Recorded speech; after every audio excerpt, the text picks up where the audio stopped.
plan je tako vsako leto dobro se pripraviti na sezono in jaz sem vesel, da se po dolgem času spet bomo videli z fanti in da pač začnemo z treningi, ker mogoče je bila ta pauza za mene malo predolga in tako kot sem rekel, veselim se priprav.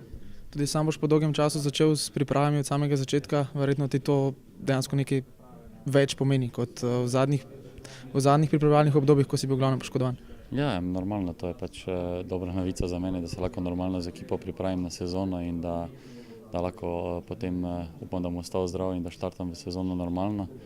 Tako da, tako sem rekel, se veselim in sem pripravljen, motiviran, da se dobro pripravim in da čim bolje pričakam ta spomladanski del.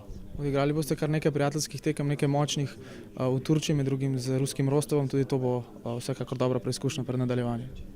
Ja, normalno, pač videli smo seznam, da igramo z dobrimi nasprotniki, kar je normalno dobra stvar, da pač vidiš pred prvenstvom, kje si, tako da tako sem rekel, upam, da bomo ostali zdravi, da bomo opravili dobre priprave in da bomo pač pripravljeni dočakali ta spomladanski del. Super, hvala lepa.